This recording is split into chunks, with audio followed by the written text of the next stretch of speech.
خطاب شنو؟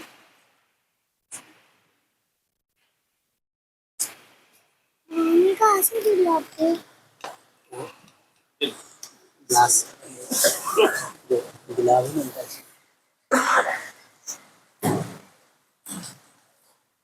گزارش ہوگا اس انداز میں وقت کی حقت ہے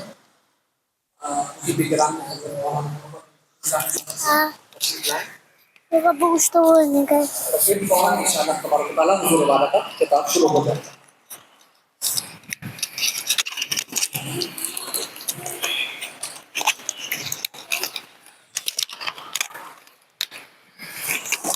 السلام علیکم ورحمۃ اللہ وبرکاتہ. درود پاک پڑھی. اللہم صلی علی سیدنا و مولانا محمد معدن الجود والکرم وآلہ وصحبہ وسلم. لم یاتی نذیرو کا فی نظر لم یاتی نذیرو کا فی نظر مثل تو نشد پیدا جانا مثل تو نشد پیدا جانا جگ راج کو تاج تورے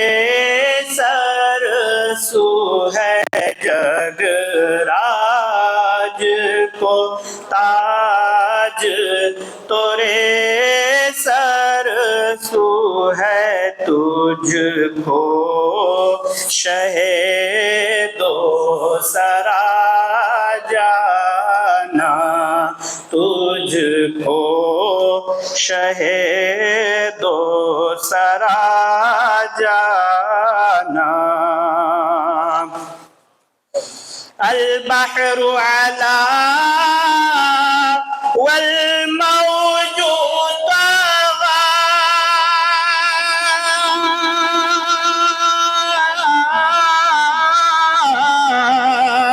من بے کا سو طوفان ہوش روبا من بے کا سو طوفان ہوش روبا مجھدار میں ہوں بگڑی ہے ہوا مجھدار میں ہوں بگڑی ہے ہوا موری نیا پار لگا جانا موری نیا پار لگا جانا. القلب شجع والہم شجوع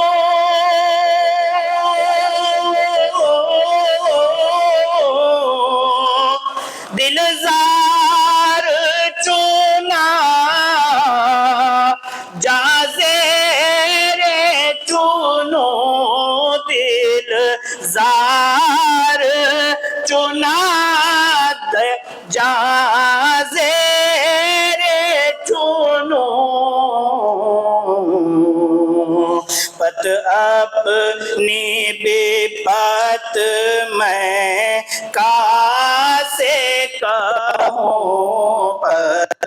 اپنی بے پت میں کاسے کہوں میرا کون ہے تیرے سوا جانا پت اپنی بپت میں کاسے رہوں میرا کون ہے تیرے سوا جانا، بس خام خام نوائے رضا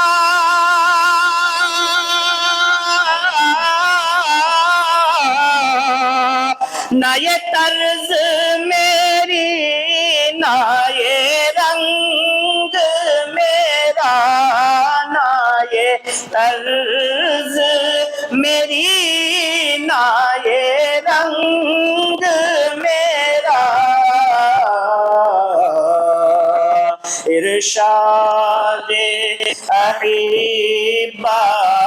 ناطق تھا، ارشاد احبا ناطق تھا،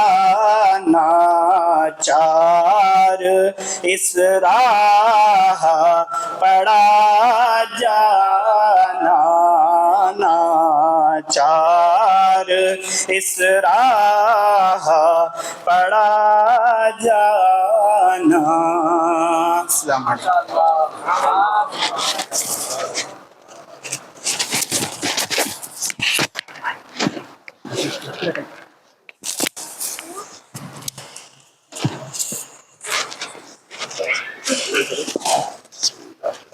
میرا آدمی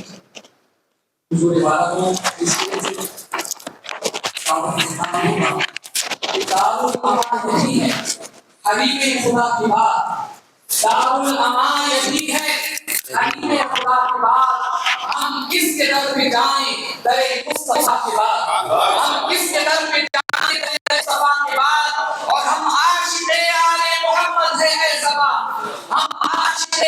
آل محمد ہے اے زبان، باقی رہے گے نام ہمارے فنا کے بعد، باقی رہے گے نام ہمارے فنا کے بعد۔ نعرہ تکبیر، نعرہ رسالت، نور ضیاء ملت، نور ضیاء ملت، نعرہ تکبیر، نعرہ رسالت۔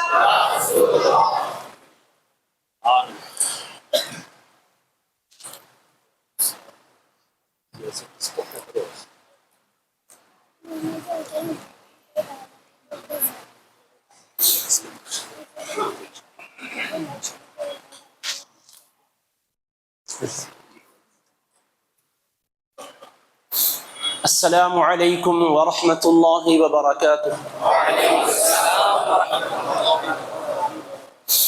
الحمد للہ رب العالمین، والصلاة والسلام على حبیبہ خاتم الانبیاء وسید المرسلین، وعلى آلہ الطیبین الطاہرین وأصحابه الأكرمين الأفضلين، وعلى من أحبهم وتبعهم بإحسان إلى يوم الدين أجمعين، أما بعد، فقال الله سبحانه وتعالى في كلامه العظيم: أعوذ بالله من الشيطان الرجيم، بسم الله الرحمن الرحيم، الله نور السماوات والأرض، مثل نوره كمشكاة فيها مصباح، المصباح في زجاجة، الزجاجة كأنها كوكب دري يوقد من شجرة مباركة زيتونة لا شرقية ولا غربية،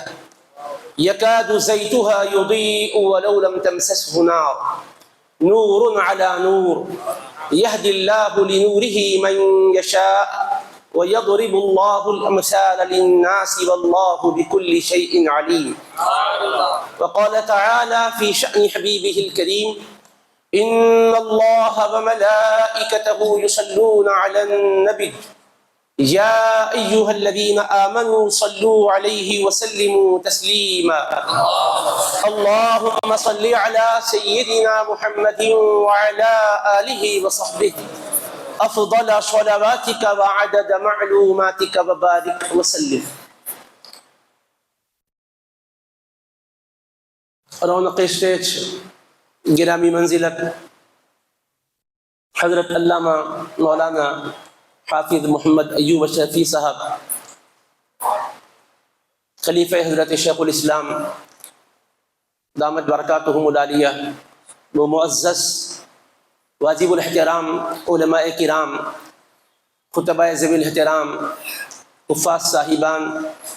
ائمہ مساجد، بزرگان محترم، مکرم حاضرین و سامعین،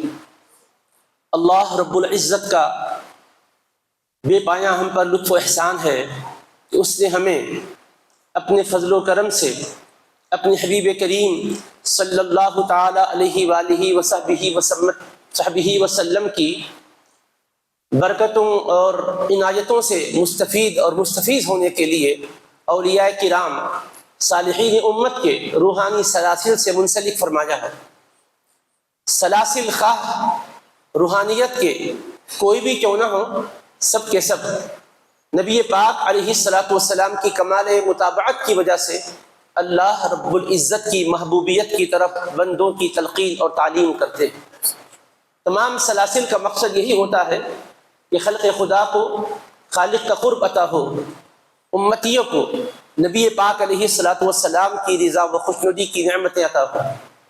اللہ رب العزت کے حبیب صلی اللہ تعالی علیہ وآلہ وصحبہ وسلم نے اللہ تبارک و تعالیٰ کا جو قرب حاصل کیا، اللہ تبارک و تعالیٰ نے آپ کو جو مدارج عطا کیے، اس میں ہر آن اضافہ ہی اضافہ ہوتا ہے۔ اللہ پاک کا فرمان ہے وَلَلْآخِرَةُ خَيْرٌ لَكَ مِنَ الْأُولَىٰ، اور وقت آپ کا ہر آنے والا لمحہ گزرے ہوئے لمحے سے بہتر ہے۔ یعنی جو قرب اللہ کے محبوب علیہ السلام کو اللہ نے بخشا وہ آخری اسٹیج نہیں ہے، بلکہ ہمیشہ اس میں ازدیاد و اضافہ ہوتا رہتا ہے۔ رب العالمین نے یہ قرآن کریم کی آیتوں کے ذریعے سے ہمیں سمجھایا ہے۔ میں اس پر طویل گفتگو کرنا نہیں چاہتا ہوں، بس اتنا عرض کرنا ہے کہ قرب حق اعلیٰ نبی پاک علیہ السلام کو جو حاصل ہے، وہ قرب سے ہر امتی کو حصہ ملنا ہے۔ اس کے لیے ہی حکم یہ دیا گیا یا ایھا الذین آمنوا اتقوا اللہ وکونوا مع الصادقین، اے ایمان والو تم اللہ تعالیٰ سے ڈرو اور سچے لوگوں کے ساتھ رہو۔ اچھے لوگوں کے ساتھ، سچے لوگوں کے ساتھ رہنے سے ہوتا کیا ہے، ہمارا جب ان سے رابطہ بنتا ہے تو وہ روحانی طور پر اپنے شیخ سے، پھر وہ اوپر کے شیخ سے، وہ اوپر کے شیخ سے رابطے مضبوط کرتے کرتے امام الانبیاء سید المرسلین صلی اللہ تعالی علیہ وآلہ وسلم کی روح مطہرہ سے رابطے کو جوڑ دیتے ہیں، اور جب اس روح پاک سے رابطہ قائم ہو جاتا ہے اور اس میں استحکام ہوتا ہے تو بندے پر قرب الہی کی برسات ہونے لگتی ہے، اللہ کے انعامات سے بندہ مال مال ہوتا جاتا ہے، یہاں تک کہ محب سے ترقی کرتا کرتا مقام محبوبیت پر وہ فائز کر دیا جاتا ہے۔ اور یہ حضرت صاحب عرس تاریخ سلطنت غوث العالم محبوب یزدانی حضرت سلطان سید اشرف جہانگیر سمنانی قدس اللہ سرہ النورانی نے اپنے ارشادات عالیہ سے، اپنے لطائف پاکیزہ سے امت کو بتایا ہے۔ چنانچہ حضرت کا ایک ارشاد جو آپ نے حضرت شاہ نقشبند رضی اللہ تعالیٰ عنہ کے قول کے بطور نقل کیا ہے، اسی سے میں اس گفتگو کو آگے بڑھاتا ہوں۔ حضرت القدوۃ الکبریٰ فرماتے ہیں، حضرت شاہ نقشبند بہاء الحق والدین قدس اللہ سرہ العزیز فرماتے ہیں کہ پوری کائنات میں اللہ رب العزت کے علی الاطلاق محبوب صرف حضور پاک صلی اللہ تعالی علیہ وآلہ وصحبہ وسلم ہی ہے۔ یعنی پوری کائنات میں علی الاطلاق اللہ نے جس کو محبوبیت کا رتبہ بخشا ہے، انبیاء و مرسلین ہو یا مقربین ہو یا اولین و آخرین ہو، ان میں صرف حضور پاک علیہ السلام کی ذات گرامی ہی ہے۔ حضرت ایک ولی ہو کر ایک ولی کا حوالہ دے رہے ہیں تاکہ امت کو بزرگان دین سے جوڑنے کی بھی اس سلسلے میں تلقین ہو جائے کہ دین کو سمجھنے کے لیے، دین کے مصادر تک پہنچنے کے لیے وسائل سے بھی استفادہ کیا جائے۔ جن تک دین پہنچا ہے انہوں نے کیسا دین کو سمجھا ہے، تو فرماتے ہیں کہ حضرت شاہ نقشبند فرماتے ہیں علی الاطلاق محبوب حضور پاک علیہ السلام، اور اللہ رب العزت کی بارگاہ سے محبوبیت کسی اور کو نصیب نہیں ہوئی۔ اب نصیب اگر ہوتی ہے تو انہی کو ہوتی ہے جو رسول پاک علیہ السلام کی کمال درجے کی تابعداری کرتے ہیں۔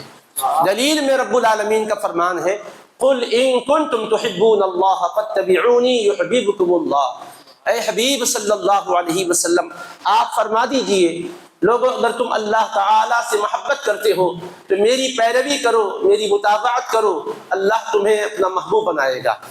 تو حضرت فرماتے ہیں کہ دیکھیے اللہ کے محبوب علی الاطلاق نبی پاک صلی اللہ علیہ وآلہ وسلم، اور محبوبیت سب سے بڑا انعام ہے، سب سے بڑا اللہ کی طرف سے انعام ہے محبوبیت کا مقام، اور حضور علیہ السلام علی الاطلاق محبوب ہیں، حتیٰ کہ انبیاء سابقین بھی محبین کے درجے میں ہے کہ وہ رب سے محبت کرتے ہیں اور ان کو الگ الگ مقامات بخشے گئے ہیں، لیکن حبیب اللہ ہونے کا اعزاز جماعت انبیاء میں بھی ہمارے آقا و مولا علیہ السلام کا وصف خاص ہے۔ تو فرمایا یہ جو حبیب اللہ ہیں، جو مقام میں محبوبیت پر فائز ہے،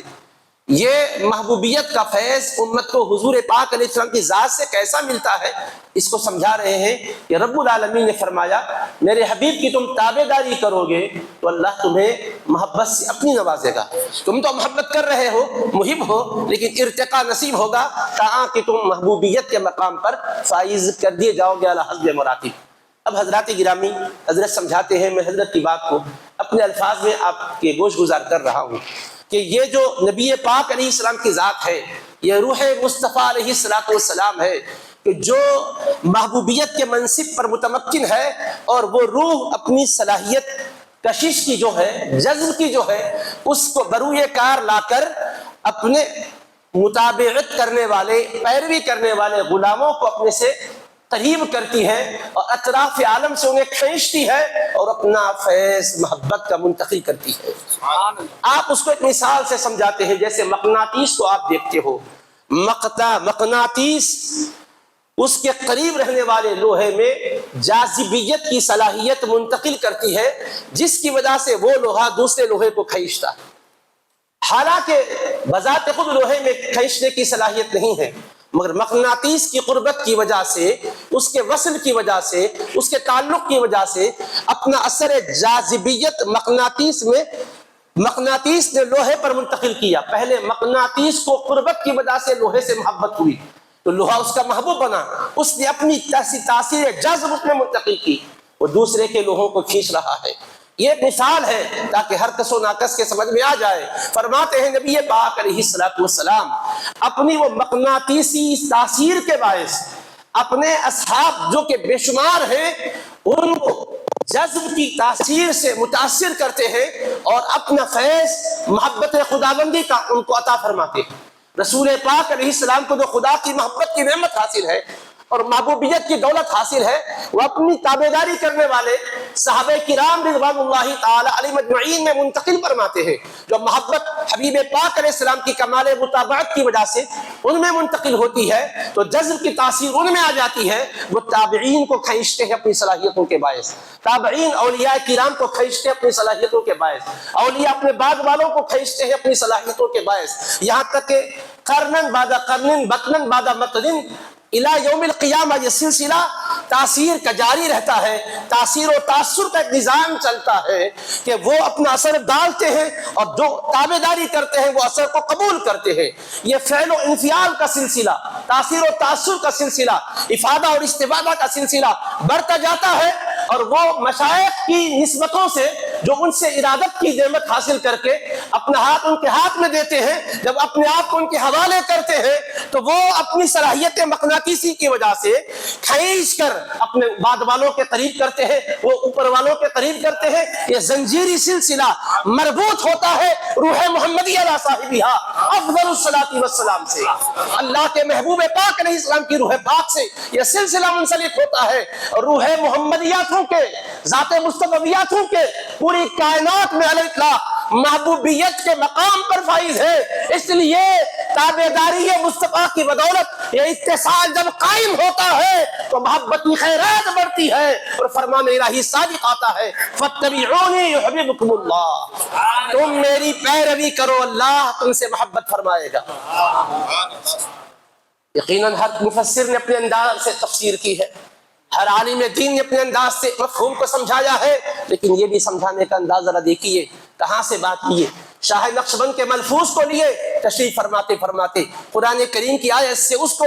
ثابت کیے، اس کے بعد روحانی طریقے اولیاء جو رائج ہے وہ کونوا مع الصادقین اتقوا اللہ وابتغوا الیہ الوسیلہ سے جو قرب حق کے متلاشی کسی اللہ والے کا دامن تھامتے ہیں، ہم تو سمجھتے ہیں کہ شاید کوئی رسم ہے پیری مریدی بیعت و ارادت، پر حضرت اس کو کیسے جوڑ رہے ہیں؟ یہ کوئی رسم نہیں ہے، یہ محبوبیت خدا کو خیرات پانے کا ذریعہ ہے۔ جو اللہ کے محبوب کو اللہ نے نعمت عطا کی ہے اس کے بارے میں اعلان کیا، حبیب جو آپ کی راہ چلے گا آپ کا سچا تابعدار ہوگا، آپ کی محبت جس کے دل میں جاگزی ہوگی، آپ کی اداؤں کا جو عاشق و شیدا ہوگا اور اس پر عمل پیرا ہوگا، حبیب ہم اس خیرات کو اس کا بھی نصیب و حصہ بنائیں گے۔ حضرت محبوب یزدانی کا انداز تفہیم دیکھیے، اور اس کے ساتھ ساتھ حضرت ہمیں کیا بتانا چاہتے ہیں کہ ہم اللہ کے محبوب کی کمال متابعت کی وجہ سے اللہ رب العزت کی محبوبیت کی نعمت و دولت پانے کے حقدار بنتے ہیں۔ یہ سلسلہ ہے خواہش کا بارگاہ تک پہنچاتا ہے، اور بارگاہ مصطفی سے جیسا جیسا رابطہ مضبوط ہوتا جاتا ہے، آقا علیہ السلام ہمیشہ قرب الہی میں ہیں۔ حضرت شیخ الاسلام بانی جامع نظامیہ کی عبارت بھی آپ کی گوش گزار کرتا ہوں تاکہ مضمون سمجھنے میں آسانی ہو۔ حضرت صلی اللہ تعالی علیہ وآلہ وسلم ہمیشہ مشاہدہ الہی میں مستغرق رہتے ہیں۔ اس کی مجال کہ حضرت صلی اللہ علیہ وسلم کی توجہ اپنی طرف حاصل کر سکے۔ آقا علیہ السلام کی توجہ کے بغیر بندے کا کام بننے والا نہیں ہے، اور آقا علیہ السلام تو ہمیشہ قرب الہی میں ہے، حضیر قدس میں ہے، مشاہدہ جمال الہی میں ہے۔ وہ روحانی کیفیات، وہ عرفانی کیفیات، نبی پاک علیہ السلام کی وہ منزل شہود، تو فرماتے ہیں کہ رب العالمین نے اس کا طریقہ مقرر کیا۔ نماز جو میری عبادت ہے اس کو ادا کرنے کے لیے تم آؤ تو التحیات مقرر کرتے ہیں، حبیب پاک علیہ السلام کی تعلیم کے ذریعے سے تم کو سکھاتے ہیں نماز کیسا پڑھنا چاہیے۔ التحیات جب پڑھتے ہو اس میں السلام علیک ایھا النبی ورحمۃ اللہ وبرکاتہ پڑھتے ہو تو تمہاری طرف نبی پاک علیہ السلام کی توجہ مبذول ہوتی ہے۔ تم عرض کرتے ہو یا رسول اللہ صلی اللہ علیہ وسلم آپ پر سلام ہو، اللہ کی رحمت و برکتیں ہو۔ ہم تو آپ کے حکم کی تعمیل میں بارگاہ الہی میں حاضر ہو چکے، لیکن ہمارا یہ عرض و معروض مسترد نہ کیا جائے، اس لیے آقا آپ کی بارگاہ میں سلام عرض کر رہے ہیں تاکہ آپ کی توجہ ہمارے شامل حال ہو، ہمارا عرض و معروض بارگاہ یزدی میں مقبولیت حاصل کر لے، کیونکہ قرب الہی کا ذریعہ بننا ہے، اس وجہ سے اس کو اس سے منسلک اور مربوط کیا گیا۔ حضرات گرامی اب آگے آئیے، حضرت سیدنا مخدوم اشرف جہانگیر سمنانی قدس اللہ سرہ النورانی نے اپنے چاہنے والوں ہی کو نہیں تمام مسلمانوں کو قرآن کریم کی آیات مبارکہ کے ذخائر عطا کیے، احادیث نبویہ کے معارف اور عوارف تک ان کی توجہ کیسے ہو اس کے طریقے سکھائے، اور فقہ کے دقائق پر بھی آپ نے بحث کی ہے۔ تصوف تو ان کا موضوع ہے، جب اولیاء اللہ کی بات آتی ہے تو تصوف روحانیت کے حوالے سے ان کے تعارف کی کوئی ضرورت نہیں ہے، عام مسلمان تو اس حوالے سے ولی کو جانتے پہچانتے ہی ہے، اور تعریف بھی ولی کی جاتی ہے تو پہلے یہی کہا جاتا ہے وہ العارف باللہ، وہ اللہ کی معرفت رکھنے والا، تو پہلا کام ہی معرفت حق تعالیٰ کا اصول ہوتا ہے۔ مگر میں عرض کرنا چاہ رہا ہوں کہ اس سے ہٹ کر بھی ہم اگر دیکھیں تو علماء کے لیے بھی حضرت نے ایسے ذخائر علم دیے ہیں کہ آپ حیران رہیں گے، فقہا کے لیے بھی آپ نے ایسے ذخائر دیے آپ کو انتہائی تعجب ہوگا۔ اللہ رب العزت جو کہ کرم نواز ہے کیسا آپ کو عطا کرنے میں فیاضی سے کام لیا ہے، سبحان اللہ، کیسے سرفرازی آپ کو ہوئی ہے۔ حضرات ظاہری طور پر انہوں نے اقتدار کو چھوڑا، بادشاہت کو ٹھکرایا، سلطنت سے انہوں نے اپنے آپ کو الگ کیا، اللہ نے باطنی سلطنت عطا کی، قلب پر عوارف و معارف کا نزول ایسا ہوا کہ پیر کامل کی صحبت بافیض نے، اولیاء کرام کی توجہات نے، حضرت کے مجاہدات نے حضرت کو بارگاہ یزدی میں محبوبیت کے مقام پر متمکن کرایا، اور آپ نے اس محبت کو تقسیم کیا اور اپنی کتابوں کے ذریعے سے، اپنے لطائف کے ذریعے سے، اپنے مکاتیب کے ذریعے سے، اپنے رسائل کے ذریعے سے امت کو بتایا کہ اگر تم چاہتے ہو کہ قرب الہی تمہیں حاصل ہو، حبیب پاک علیہ السلام کی رضا و خوشنودی تمہیں ملے، تو پہلے اپنے عقائد کو اہل سنت و جماعت کے عقائد کے مطابق درست کر لو۔ حضرت سب سے پہلے عقائد اہل سنت پر توجہ مبذول کراتے ہیں، اور عقیدے کا سبق یہ پہلا سبق بھی ہے، درمیانی سبق بھی ہے، آخری سبق بھی ہے۔ عقیدے کو لوگ یہ نہ سمجھے کہ شروع میں پڑھ لیے تھے اب اس کے بعد ضرورت نہیں ہے۔ کیسے؟ حضرت کا وصال ہونا ہے، فیصلے الہی کے تحت بلاوا آ چکا ہے بارگاہ یزدی سے۔ جب آپ نے یہ محسوس کیا عالم آخرت کا سفر شروع ہونے والا ہے، حضرت نے اس سے پہلے دن حضرت نے کیا کیا؟ آپ نے پہلے ہی سے اپنے لیے آخری آرامگاہ بنوا لی اور اس کے اندر اتر گئے، جاتے ہوئے قلم و کاغذ لے گئے اور قبر میں بیٹھ کر آپ نے ایک رسالہ لکھا جس کو رسالہ قبریہ کہتے ہیں، اور جب باہر تشریف لائے آپ نے اس کو پڑھ کر سنایا، بتایا کیا پیغام ہے اس پاکیزہ رسالے میں۔ جو آپ کا پیغام ہے وہ یہ ہے کہ میرا اللہ پر ایمان ہے، اللہ کے رسول صلی اللہ علیہ وسلم پر ایمان ہے، اور عقیدے کی بات بتا رہے ہیں چونکہ معلوم آگے چل کے لوگ کس قسم کے بہکاوے میں آئیں گے، کیسی کیسی تقریروں سے متاثر ہوں گے، اور کچھ بزرگوں سے وابستہ لوگ بھی نادانی کی وجہ سے یا بھولے پن کی وجہ سے، سادہ لوہی کی وجہ سے جو ان کے پاس مخلص بن کر آ کر اپنے حوالے پیش کریں گے تو یہ کہیں متاثر ہو جائیں گے۔ حضرت نے فرمایا دیکھو عقیدہ کیا ہونا چاہیے، فرماتے ہیں نبی پاک علیہ الصلوۃ والسلام کی ساری امت میں، تمام مسلمانوں میں، تمام مومنین میں سب سے افضل صحابہ کرام رضی اللہ تعالی عنہم اجمعین ہیں۔ بتائیے یہ عقیدے کو قبر کے اندر اتر کر رسالہ تیار کر کے لکھنے کی کیا ضرورت تھی؟ حضرت شاید کوئی حقائق و دقائق ایسے بیان کرتے ہوں گے ہم سمجھ رہے تھے جہاں تک عام عالم کی رسائی بھی نہیں ہوتی، عام عارف باللہ کی رسائی بھی نہیں ہوتی، وہ جا کر کہہ سکتے تھے۔ حالانکہ ان دقائق و حقائق پر، عوارف و معارف پر آپ کی تحریر گواہ ہے، لیکن اس وقت جو رسالہ آپ نے تحریر فرمایا اس میں جس چیز پر توجہ مرکوز کی وہ عقیدے کی بات ہے۔ فرماتے ہیں کہ اللہ کے حبیب علیہ السلام کا جنہوں نے دیدار کیا ایمان کی حالت میں اور ایمان سے رخصت ہوئے، ان کا مقام کیا ہے؟ تمام مومنین مرسلین میں سب سے، تمام مومنین اور مسلمین میں سب سے زیادہ افضل ہے وہ۔ پھر اس کے بعد فرمایا ان میں سب سے افضل حضرت سیدنا ابو بکر صدیق رضی اللہ تعالیٰ عنہ، پھر حضرت عمر رضی اللہ عنہ ہے، پھر حضرت عثمان رضی اللہ عنہ ہے، پھر حضرت مولا علی کرم اللہ وجہہ الکریم ہے۔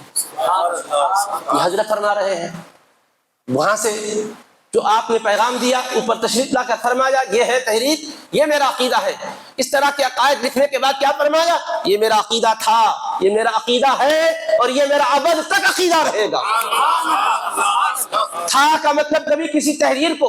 کوئی خاص غلب حال میں کہی گئی بات کو کوئی عقیدے کے برعکس معنی پر محمول نہ کرے۔ کہا پہلے بھی یہی عقیدہ تھا، اب بھی یہی عقیدہ ہے اور اس کے بعد ابد تک یہی عقیدہ رہے گا۔ یعنی میں قبر کے اندر بظاہر گیا ہوں، تدفین تو اس وقت ہوگی جب کہ روح افس عنصری سے پرواز کر جائے گی۔ ایک تعلیم اور تلقین تھی حضرت کی، فرمایا یہ تو میرا عقیدہ ہے لیکن آگے بھی یہی عقیدہ رہے گا، اس عقیدے کے ساتھ جاؤں گا، ابد تک یہی عقیدہ ہوگا اور یہی عقیدہ تمہارا بھی ہونا چاہیے۔ تو حضرات گرامی، آج ادھر ادھر کی باتیں کرنے والوں کے لیے کتنا بڑا حضرت نے روشنی کا مینار قائم کر دیا ہے۔ اس روشنی سے ہر ایک کو استفادہ کرنا ہے۔ کیوں؟ حضرت صرف عالم ظاہر ہی نہیں تھے، عارف بھی تھے۔ آپ حقائق کو بھی جانتے تھے، دقائق کو بھی جانتے تھے، مشیت الہی کے راز بھی ان پر کھلے تھے۔ کیوں؟ اگر یقین جانیے کوئی کہے نہیں اتنے بڑے عالم نہیں ہیں، ہم جتنے بڑے عالم ہیں، ہمارے پاس اتنی کتابیں ہیں، حضرت کے پاس اتنی نہیں تھی، تو اس کے علم کو چیک کرنا ہو تو حضرت نے جو تحریریں قرآن کی آیتوں کی تفسیر میں لکھی ہے پڑھوائیے، خالی صرف پڑھوائیے، کہیے پڑھ کے صرف ترجمہ کیجئے، تفسیر رہنے دیجئے۔ آپ کے علم کو ہم چیک کریں گے کس مبلغ علم میں ہیں آپ، کہاں ہے علم کا آپ کے پاس مقام۔ یاد رکھیے ایک علم وہ ہے جو بندے کو کتابوں سے ملتا ہے، ایک علم وہ ہے جو تقوی کی زندگی گزارنے سے بارگاہ یزدی سے ملتا ہے۔ اللہ نے فرمایا واتقوا اللہ ویعلمکم اللہ۔ ابھی ہم حروف و نقوش میں رہ گئے، ہم صرف کتابوں میں رہ گئے، کچھ عبارتیں کچھ سمجھے کچھ نہیں سمجھے، کچھ نئی کتاب آ گئی تو ہم سمجھ رہے ہیں کہ اب ایک نیا انکشاف ہوا، پہلے ہمیں نہیں ہوا تھا ہوگا۔ اب یہ سمجھ کر لوگ کہتے ہیں کہ دیکھو حوالہ مل گیا، وہ روایت کمزور ہے، یہ روایت مضبوط ہے۔ حضرت نے بتایا عقیدے کے بارے میں یہ بات یاد رکھ لو، اللہ کو پسندیدہ یہی عقیدہ ہے، حبیب پاک کو پسندیدہ یہی عقیدہ ہے، اس لیے کہ ہر قدم پر ان کی مدد ہو رہی ہے، ہر قدم پر ان کی طرف توجہات مبذول کی جا رہی ہے۔ اگر اس عقیدے میں کہیں بھی کوئی بات ایسی ہوتی جس میں اختلاف کی گنجائش رہتی، جیسے فقہ میں ہوتا ہے کہ رفع یدین کرتے ہیں رفع یدین نہیں کرتے، آمین زور سے کہی جاتی ہے آمین آہستہ کہی جاتی ہے، یہ جو مسائل ہے اس کے اندر اختلاف فروعی نوعیت کا ہے۔ اس کے اندر حبیب پاک علیہ السلام کی احادیث مبارکہ میں خود ہمیں اس طرح کے امور ملتے ہیں کہ کبھی آقا علیہ السلام نے رفع دین کیا پھر بعد میں نہیں کیا، آمین جہر سے بھی پڑھی، آمین سر سے بھی پڑھی، تو اس کے اندر پہلے والا بات کا عمل کا حوالہ ملتا ہے، کوئی نہ کوئی ادائے مصطفیٰ کی اس میں جھلک نظر آتی ہے، اور عقائد میں یہ عقیدہ وہ ہے، اس کے برعکس کوئی عقیدہ نظر نہیں آتا جو اللہ کو پسند ہو، اللہ کے حبیب کو پسند ہو۔ تو یہ فروعی مسائل جیسی بات نہیں ہے، یہ ایمان کی بنیادی باتیں ہیں جس کو حضرت نے بتایا کہ رسول پاک علیہ السلام کی ذات پر کیسا یقین رکھنا چاہیے۔ امام الانبیاء خاتم المرسلین ہے، آج ختم نبوت کے خلاف کیا نہیں کہا جاتا ہے، حضرت نے پہلے اس عقیدے کو جما دیا دلوں کے اندر کہ حضور آخری نبی ہے، اس کو یقین کر لو، اللہ کے محبوب پاک کے آخری نبی ہونے کا اظہار کرو، آقا کے کمالات کو یوں مانو کہ حضور پاک علیہ السلام جامع کمالات ہی نہیں ہے، کمالات بانٹنے والے ہیں، اپنے کمالات کے فیوزات امت کو جیسا جیسا وہ اطاعت اور اتباع میں آگے بڑھتا جائے گا عطا فرمانے والے ہیں۔ یہ عقیدہ آپ نے دیا، اللہ کی وحدانیت کے بارے میں بھی عقیدہ دیا، میں اجمال کے ساتھ آگے بڑھ رہا ہوں، اللہ کی وحدانیت کے بارے میں بھی بتایا۔ دیکھو آج الحاد کا فتنہ ہے، کئی لوگ کہہ رہے ہیں کہ دیکھو نوجوانوں کو گمراہ کیا جا رہا ہے، ان کو بے دین بنانے کی کوشش کی جا رہی ہے، ایسے منطقی سوالات کیے جا رہے ہیں کہ لوگ حیران ہو جاتے ہیں۔ پہلے تو ان کو قرآن پر ایمان نہیں، آیتیں پڑھ کے سنائے تو کیسے مانیں گے، دلائل کتاب و سنت کو وہ کیسے تسلیم کریں گے، وہ تو دلائل چاہتے ہیں ایسے جو عقل سلیم تسلیم کرے، منطقی دلائل چاہیے، اس لیے کیسے سمجھایا جائے۔ اللہ اللہ، حضرت مخدوم قدس اللہ سرہ العزیز نے ہمیں یہاں بھی قصہ نہیں چھوڑا ہے، اپنی کتاب میں، اپنی تحریر میں آپ نے ایسے مواد عطا کیا ہے، باری تعالیٰ کے وجود پر اعتراض کرنے والوں کا بھی آپ اطمینان سے جواب دے سکتے ہیں، عقلی دلائل کے ساتھ بھی آپ نے سمجھایا ہے۔ دیکھو کائنات عالم کا ذرہ ذرہ جو بھی تمہارے سامنے ہے وہ اعلان کر رہا ہے کہ میں موجود ہوں، میں پیدا ہو چکا ہوں، لیکن ذرا غور تو کرو، میرے وجود پر نظر ڈالو تو صحیح، میں از خود نہیں بنا ہوں، کسی بنانے والے نے مجھے بنایا ہے۔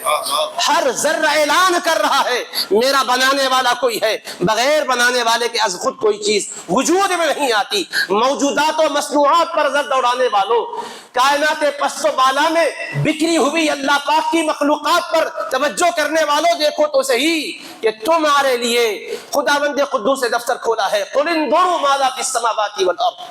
حبیب فرما دیجئے دیکھو آسمانوں میں کیا ہے، دیکھو زمین میں کیا ہے، ان فی خلق السماوات والارض واختلاف اللیل والنہار، دیکھیے بے شک اللہ پاک نے آسمان و زمین کی تخلیق میں، دن اور رات کے آنے جانے میں، اور والفلک التی تجری فی البحر بما ينفع الناس، اور وہ کشتیاں، وہ جہاز پانی کے جو سمندروں میں لوگوں کے نفع دینے والے سامان کو لے کر چلتی ہے، اور وما انزل اللہ من السماء من ماء، اور اللہ نے آسمان سے جو بارش برسائی ہے وہ فاحیا به الارض، جس کے ذریعے سے اس نے زمین کو زندگی بخشی، وبث فیہا من کل دابہ، اور چوپایوں کو اس میں پھیلا دیا، وتصریف الریاح، اور ہواؤں کا جو چلنے کا انتظام ہے، والسحاب المسخر بین السماء والارض، آسمان اور زمین کے درمیان جو بادل ہے کس کے حکم کے تابع ہے، لآیات لقوم یعقلون، یقین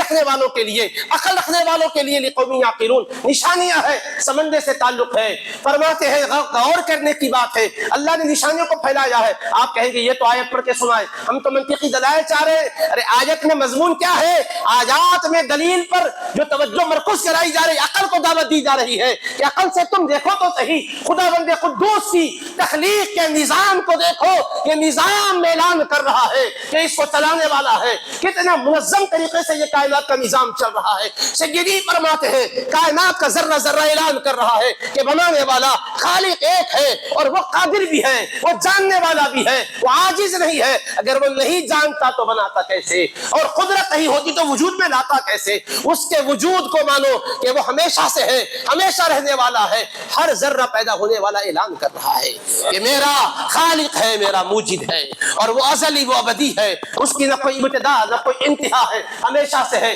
ہمیشہ رہنے والا ہے۔ اگر ایسا نہیں ہوگا آپ کہیں گے میں یہ ایک نہیں دو ہو سکتے ہیں، چنانچہ حضرت نے کہا کچھ ایسے لوگ بھی ہیں جو کہتے ہیں اچھی چیزوں کو پیدا کرنا یہ اللہ کی طرف، ہم کہیں گے بری چیزیں اللہ پیدا کرا، کیسے بولیں گے، ادب کے خلاف ہوگا، نقصان کی چیزیں، زہر کی چیزیں اللہ کی طرف منسوخ کرنا کہ اللہ پیدا کیا غلط نہیں ہوگا۔ وہ نادان کہتے تھے اللہ یزداں خیر کا خالق ہے اور ہر من شر کا خالق ہے۔ حضرت نے بڑے لطیف پیرائے میں سمجھایا، دیکھو کس طرح سے گمراہ کیا جاتا ہے۔ بظاہر کیا کہا جا رہا ہے؟ اللہ خیر کا خالق ہے، نفع والی چیزوں کا خالق ہے، شر کا، بری چیزوں کا، زہری چیزوں کا خالق اللہ کو نہیں کہنا چاہیے، وہ اس کا خالق الگ ہے۔ حضرت ایسے طائف صدویہ کو سمجھاتے ہیں کہ دیکھو ایسے موقع پر کیا کرنا چاہیے، ایک مثال دیتے ہیں، اللہ اولیاء کرام کی صحبتوں سے جو پائے ہیں ان کو بھی اپنی تحریر کا حصہ بنا رہے ہیں تاکہ پتا چلے اولیاء کی مجلسوں میں دنیا کی باتیں نہیں ہوتی، خدا کی معرفت کی باتیں ہوتی ہیں۔ چنانچہ فرماتے ہیں ذرا دیکھو ایسا ہی ایک مرتبہ شخص آیا تھا، ایک زاہد تھے، ان کے پاس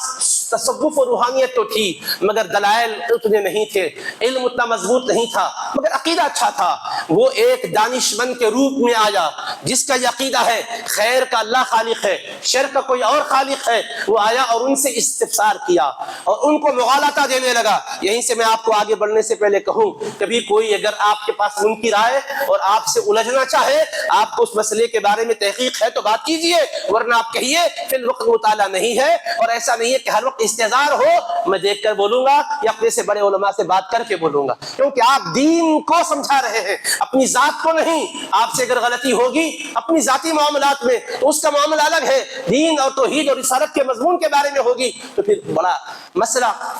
خراب ہو جائے گا، عقیدے میں بگاڑ آئے گا، خود تشکیک میں مبتلا ہو جائیں گے۔ تو چنانچہ حضرت لکھتے ہیں کہ ہوا کیا، وہ صاحب خود تشکیک میں مبتلا ہونے لگے۔ سمجھانے والا بڑا عیار و مکار تھا، جیسے آج کل آپ دیکھتے ہوں گے سوشل میڈیا پر بعض لوگ عقلی انداز سے ایسی باتیں کرتے ہیں کہ بزرگوں سے وابستگان کو ایسا لگتا ہے کہ ہم بڑی غلطی کا شکار ہیں۔ اب آنکھیں کھل گئی ہیں، ہم جب پوچھتے ہیں کہ کیا ہوا، کہتے ہیں ہاں پہلے بچے جب تک علم نہیں رکھتے تھے بزرگوں سے تعلق رکھتے تھے، اب پڑھ لیے نا،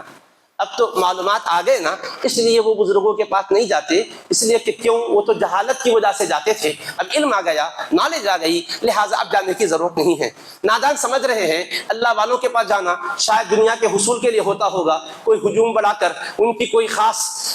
پہچان لوگوں میں کرانی ہوتی ہوگی، یہ سمجھ رہے ہیں۔ لیکن ہم حضرت مخدوم علیہ الرحمہ کے فرمان کے ذریعے، ان کے ملفوظات کے ذریعے آپ کو بتانا چاہتے ہیں کہ اللہ والوں کی مجلس میں اللہ کی شان بیان کی جاتی ہے، اللہ کی وحدانیت بیان کی جاتی ہے، منکروں کو کیسے جواب دیے جاتے ہیں۔ چنانچہ حضرت فرماتے ہیں کہ اس علاقے میں قریب میں ایک اللہ والی عارفہ رہا کرتی تھی۔ عارفہ لکھا حضرت، وہ معرفت کا سبق جان چکی تھی، اللہ والی خاتون تھی۔ ان کو پتا چل گیا کہ یہ زاہد صاحب ٹھوکر کھا گئے اور بات چیت میں صحیح طریقے سے اپنا موقع پیش نہیں کر سکے۔ اس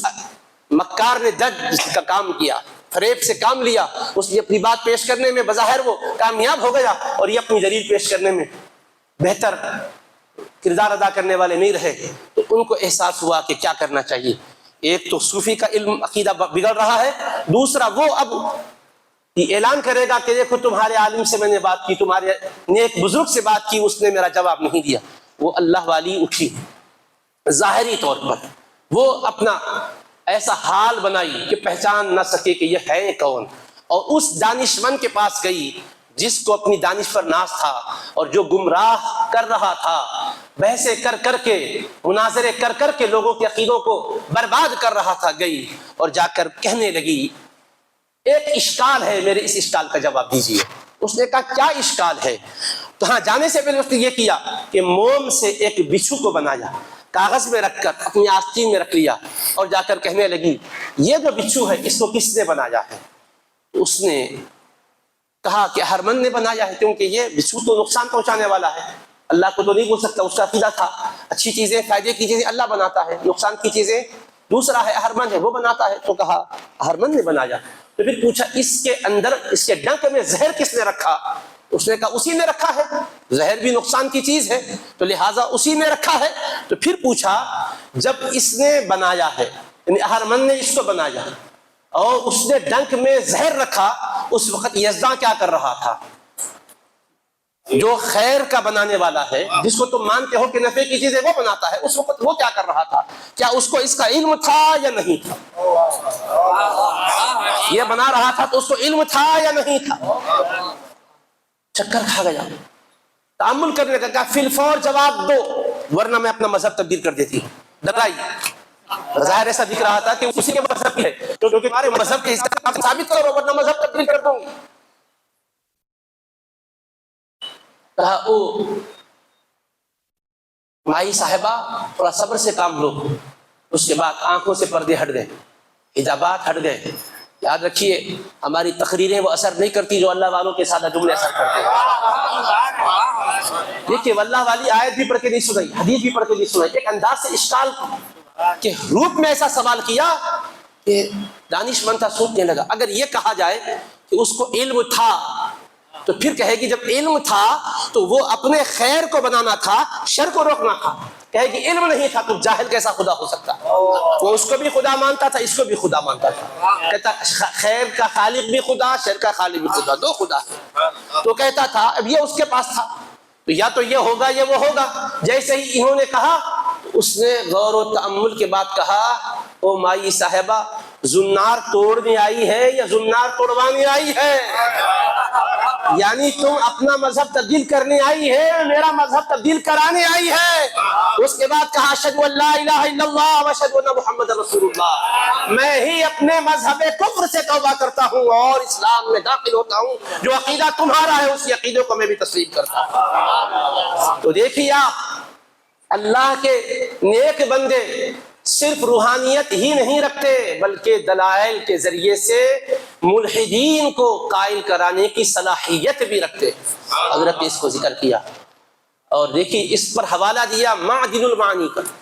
معدن المعانی کے ذریعے سے آپ نے اس واقعے کو سنایا۔ معدن المعانی کیا ہے؟ حضرت سیدنا شرف الدین یحییٰ منیری رحمت اللہ تعالی علیہ کی کتاب، تو جن کا فیض حضرت کو ملا اور جن کی جنازے کی نماز حضرت نے پڑھائی اور جن کی یہ وصیت تھی کہ وہ سید زادہ ان صفات کا حامل کہ تاریخ سلطنت ہوگا اور وہ 7 قرات سے قرآن کا قاری اور حافظ ہوگا،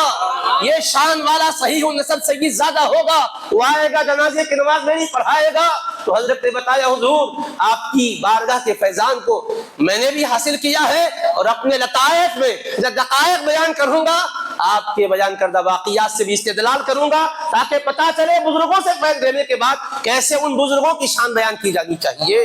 لوگوں کو پتہ چلے۔ حالانکہ بظاہر سمجھ میں یہ آتا کہ جو پیر و مرشد ہے انہی کے حوالے ہر جگہ دینا چاہیے، لیکن حضرت بتا رہے علم کی دنیا میں ایسا نہیں ہونا چاہیے۔ جہاں جہاں سے فیض ملا، جہاں جہاں سے علم ملا، وہاں سے علم جہاں سے ملا ہے اس کا حوالہ دو، جہاں سے فیض ملا اس کا ریفرنس دو، اس لیے کہ امت کو کسی ایک پر آپ نہیں جوڑ سکتے، ایک کے لیے ہر ایک ولی سے ملانا ہوگا، ہر ایک ولی سے اس کی محبت اس کے دل میں پیدا کرنی ہوگی۔ یہ بھی حضرت کے اس میں اشارہ انداز میں ہے۔ تو حضرت نے توحید کے مضمون کو سمجھایا، دیکھو اللہ کی ذات ہے، واجب الوجود ہے، تمام کمالات کی جامع ہے، وہ ذات کسی کی محتاج نہیں ہے، ہر شے اس کی محتاج ہے، اور اس حقیقت کے لیے قرآنی آیات ہے۔ حضرت کے لطائف پڑھیے، کتابیں پڑھیے، ایسی آیتوں پر حضرت کی گہری نظر کہ جہاں جو موقع ہے استنباط میں آپ آیتیں ذکر کرتے ہیں، آیتیں ذکر کرتے چلے جاتے ہیں۔ اللہ اللہ کیا بات ہے، کیسا قرآن کا ذخیرہ ہے۔ بعض لوگ نادانی میں کہتے ہیں قرآن کی طرف آؤ، ولیوں کی طرف نہ جاؤ۔ ارے نادانو، قرآن پڑھنے کے لیے ہی ولیوں کی طرف آؤ، قرآن کو جاننے کے لیے ہی ولیوں کی طرف آؤ۔ میرا پورا ذمہ داری کے اعتبار سے یہ کہنا ہے اور اعلان ہے کہ اگر تم صرف قرآن کے علوم کو ہی جاننا چاہو، باقی کوئی چیز نہیں، آگے کی راستے کے تم راہی نہیں بننا چاہتے ہو، نہ بنو۔ صرف قرآن لغت کے اعتبار سے، قواعد کے اعتبار سے، ضوابط کے اعتبار سے، اصول تفسیر کے اعتبار سے ہی جاننا چاہو، مبتدا خبر کی ترکیب کے اعتبار سے، مسند الیہ مسند کی نسبتوں کے اعتبار سے، ضمیر کا مرجع کیا ہے اور ضمیر غائب کی ہے اور اس سے پہلے ذکر ہے مرجع کا یا نہیں ہے، اگر تم یہ پڑھ کر کہ المضمر ما بغیا، ضمیر کس کو کہتے ہیں؟ ما بغیا لمتکلم او مخاطب او غائب تقدم ذکرہ لفظا او معنی او حکما، جیسے ہمارے بچے پڑھتے ہیں کافیہ وغیرہ نحو کی کتابوں کے اندر، ضمیر وہ ہے جو متکلم کے لیے وضع کی گئی ہو، مخاطب کے لیے وضع کی گئی ہو، یا ایسے غائب کے لیے وضع کی گئی ہو جس کا ذکر لفظا معنی یا حکما پہلے آ چکا ہو۔ مطلب یہ گرامر ہے، اس میں تو اختلاف کسی کا نہیں ہے کہ گرامر نحو کا قاعدہ صرف کا کسی اور مسلک کے پاس کچھ اور ہو، کسی اور کے پاس تو ان نحات کے مابین بصریین کوفیین میں اختلاف ضرور ہے، لیکن مسلک کے اعتبار سے کہ حنفی ہو تو اس کا قاعدہ نحو کا الگ ہے، شافعی ہو تو الگ ہے، مقلد ہو تو الگ ہے، غیر مقلد ہو تو الگ ہے، سنی ہو تو الگ ہے، رافضی ہو تو الگ ہے، ایسا نہیں ہے۔ اس میں سب کے قواعد ایک ہے، کیونکہ لغت عربی کے قواعد ہے۔ اس اعتبار سے بھی اگر تم غیر جانبدارانہ انداز میں قرآن کی تفسیر کو پڑھنا چاہو تو میں یہ کہہ رہا ہوں ذمہ داری سے، آؤ حضرت کی کتابیں پڑھو، تفسیر میں وہ نقطے نظر آئیں گے جو آپ کے آج تک علم و نالج میں نہیں تھے۔ اس اعتبار سے بھی حضرت مخدوم ہیں، سب ان کے خادم ہیں، علوم میں بھی وہ شان مخدومی رکھتے ہیں۔ حقیقت کی بات عرض کر رہا ہوں، دیکھیے آپ کیسی گہرائیوں سے آپ مضامین کھولتے ہیں، کس طرح سے بحث کرتے ہیں۔ جیسے میں نے یہ آیت مبارکہ خطبے میں تلاوت کی، آیت نور ہے سب کو معلوم، اور خاص طور پر ربیع الاول کے مبارک مہینے میں آقا علیہ السلام کی شانوں کو بیان کرنے کے لیے اس مبارک آیت کی خوب تلاوت کی جاتی ہے۔ میں ان نکات کی طرف آپ کی توجہ مبذول نہیں کرانا چاہتا ہوں جو معروف ہے، سب کو معلوم ہے کہ مشکات سے کیا مراد ہے، مصباح سے کیا ہے، زجاجہ سے کیا ہے، صدر سینہ مصطفیٰ کی بات ہے، قلب حبیب پاک کی بات ہے، اس میں جو نور کی کرنیں ہیں اس کی بات ہے۔ اس پر نہیں، یہ تو عام طور پہ سنتے ہیں۔ ایک دوسرے انداز سے حضرت نے اس کی تفسیر کی ہے، میں اس پر تھوڑا سا بات کرنا چاہتا ہوں، کیونکہ طویل خطاب بھی کرنا نہیں ہے، میں آپ کا تاکہ یہ سمجھ میں آئے کہ سیدی کتنے بلند پایا ہے علم تفسیر میں بھی، کیسی گہرائی اور گہرائی رکھتے ہیں علوم قرآن میں بھی۔ دیکھیے اللہ نور السماوات والارض، اللہ آسمانوں اور زمین کا نور ہے۔ کہتے اللہ ہادی اہل السماوات والارض۔ ایک دوسری تفسیر، نور کے معنی منور کے ہیں وہ نہیں، علماء بھی ہے یہاں ماشاءاللہ تفسیریں پڑھتے رہتے ہیں، جلالین میں، مدارک میں، بیضاوی میں اور کتابوں میں۔ حضرت کہتے اللہ نور السماوات والارض، اللہ ہادی اہل السماوات والارض، اللہ آسمانوں اور زمینوں کے رہنے والوں کو ہدایت دینے والا ہے۔ اللہ ہادی اہل السماوات والارض۔ نور کے معنی کیا ہے؟ حسی نور بھی ہے، معنوی نور بھی ہے۔ اب یہاں حضرت کہتے ہیں کہ ہدایت کا نور ہے، اللہ نور ہدایت عطا کرنے والا ہے،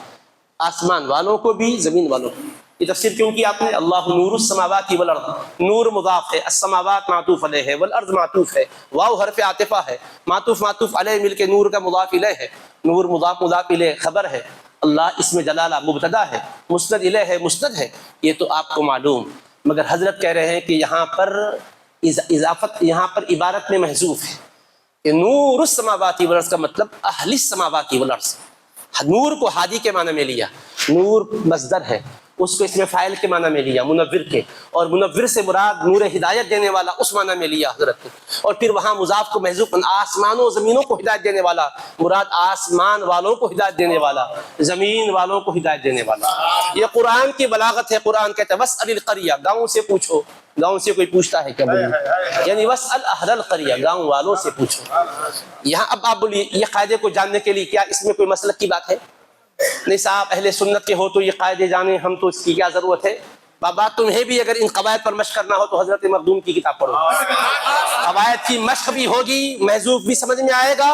اور مذکور بھی سمجھ میں آئے گا، مقدر بھی سمجھ میں آئے گا اور مقدر بھی سمجھ جائے گا۔ جو مقدر ہے عبارت میں وہ بھی سمجھ میں آئے گا، جب وہ سمجھ میں آئے گا تو مقدر بھی سمجھ جائے گا کہ واہ واہ، ہم سمجھ رہے تھے قرآن کے علوم کے ماہر ہم ہیں، پتہ چلا کہ یہ مزار والے بھی قرآن کے علوم کے مہارت میں بہت بلند والا ہے۔ یہ عرس والے کیا جانتے ہیں قرآن کو، ہم جانتے ہیں نہیں بھائیو، ہم بے وقوف نہیں ہیں جو ان کا دامن تھامے ہیں، سوچ کر سمجھ کر دامن تھامے، اس لیے کہ ان کا دامن تھامے تو خدا بھی خدا کی بارگاہ میں بھی جاتے ہیں، مصطفیٰ کی بارگاہ میں بھی جاتے ہیں، خدا بھی ملتا ہے، مصطفیٰ بھی ملتے ہیں ان کا دامن تھامنے سے۔ تو دیکھیے آپ کیا فرما رہے، اللہ نور السماوات والارض، اللہ ہادی اہل السماوات والارض، مثل نورہ کمشکاۃ فیہا مصباح۔ اب مثل نورہ ضمیر ہے، اس کے نور کی مثال۔ اب نور کے معنی پہلے کیا لیے؟ ہدایت دینے والا، اب اس کی ہدایت کی مثال۔ اب نور بمانے کیا ہو گیا؟ نور ہدایت۔ اب یہ بھی سمجھ لو آپ،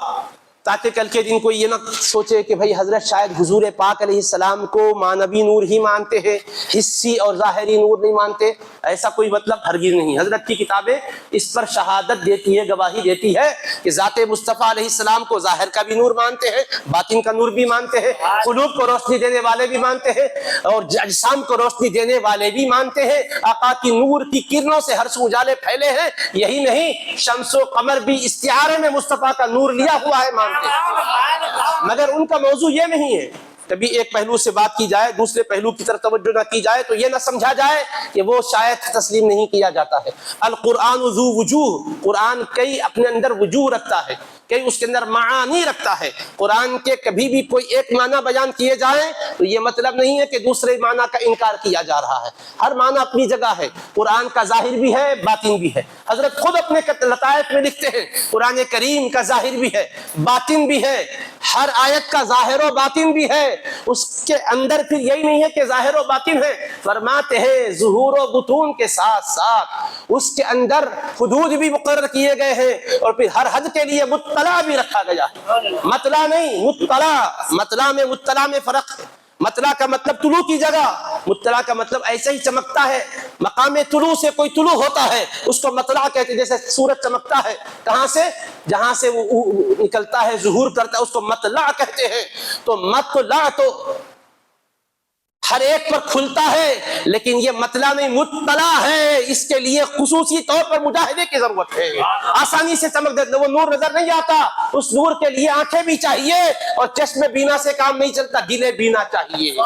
اور اس کے لیے ان آنکھوں کا اجالا کافی نہیں ہے، گرامر کی روشنی کافی نہیں ہے، گر کے اپنے آپ کو اللہ کی رضا کے لیے پامال کرنے کے بعد جو روشنی آتی وہ چاہیے، گرامر نہیں، خود کو گرا خود کو مار پھر خود کو گرا کر مرے گا تب یہ نور کھلے گا۔ اور اس پر بھی حضرت ہی لکھتے ہیں کہ توبہ کیا ہے، توبہ کا مطلب کیا ہے کہ اپنے کو مار ڈالنا۔ آپ بولیں کہ مار ڈالنا لا حول ولا قوت الا باللہ، یہ کیسا توبہ ہوتا ہے؟ بولے تو موت کا مطلب اپنی خواہشات کو مار ڈالو۔ امام جعفر صادق رضی اللہ تعالیٰ عنہ سے آپ یہ بات نقل کرتے ہیں کہ توبہ کا مطلب موت، یعنی اپنی خواہشات نفسانیہ کو ختم کرو، اللہ کی رضا کی طلب کے ساتھ تم سفر کرو، تو اس طرح سے تم اپنے تقاضۂ بشریت کو کم کرتے کرتے شہوات اور حظوظ نفسانی کو چھوڑنے لگو گے تو تم پھر اس کی بارگاہ میں بلندیاں حاصل کرنے کے لیے آگے بڑھو گے۔ یہ سلوک ہے۔ سلوک کا مطلب کیا؟ لذائذ کو چھوڑتے جانا اور بلندیوں کی طرف قدم بڑھاتے جانا۔ اس کے لیے ہر قدم پر توبہ ہے، ہر وقت توبہ کرتے رہو، فرما رہے ہر آن توبہ ہونا چاہیے۔ اور توبہ ایک ایسی چیز ہے، بندہ کہتا ہے تب تو، اللہ کہتا ہے قبل تو، بندہ کہتا ہے مولا میں نے توبہ کی، اللہ کہتا ہے بندے میں نے قبول کر لیا۔ اور فرماتے فتوبوا الی بارئکم فاقتلوا انفسکم، قرآن کہتا ہے تم اپنے پروردگار کی بارگاہ میں توبہ کرو، اپنے آپ کو مار ڈالو۔ وہ تو قوم موسیٰ کے لیے بچڑے کی پرستش کے باعث وہ حکم تھا ظاہری کہ خود کو مار ڈالو، ایک دن میں 70,000 لوگ قتل کر دیے گئے، گناہگاروں کو بے گناہوں نے مار ڈالا، یہ تو معلوم۔ یہ آیت کا ظاہر ہے، حضرت اس کا باطن کا معنی مطلع، جس پر جو ہے گہرائی سے اطلاع پا سکتا ہے بندہ، وہ بیان کرتے ہیں کہ فتوبوا الی بارئکم فاقتلوا انفسکم، اپنے پاک پروردگار کی بارگاہ میں توبہ کرو، اپنے کو مارو کا مطلب اپنی خواہشوں کو مٹاؤ، نفس کو پامال کرو، خود کو گراؤ، تب تم اگر گراؤ گے خود کو اور مارو گے خود کی خواہش کو، ایک موت تو وہ ہے جس میں تمہارا اختیار نہیں ہے، ملک الموت آئیں گے روح قبض کریں گے، وہ بے ارادی موت ہے۔ ایک ارادی موت یہ ہے کہ اپنی خواہشوں کو قربان کرو، ارادے سے مارو، جب گر کے مارو گے تب چمکے گا وہ نور، پھر نظر آئے گا جلوہ تمہیں، اس کا قرب کیا ہے، اس کے حبیب کا قرب کیا ہے۔ تو اب اس کیفیت میں سیدی فرما رہے ہیں ہر آیت کا ظاہر بھی ہے باطن بھی ہے، اور اس کا حد، اس کی حد بھی ہے، اس کا مطلع بھی ہے، سمجھیے آپ۔ اب کہتے ہیں مثل نورہ کمشکاۃ فیہا مصباح، اس کے نور کی مثال مشکات کی طرح ہے، ایک طاق ہے جس میں چراغ ہے اور وہ فانوس میں ہے، شیشے میں ہے۔ پہلے سمجھ لیجیے آپ، چراغ روشن کرتے ہیں آپ، کھلی فضا میں رکھ دیتے ہیں آپ، اس کے اوپر فانوس نہیں چڑھا ہوا ہے تو روشنی تو دیتا ہے، وہ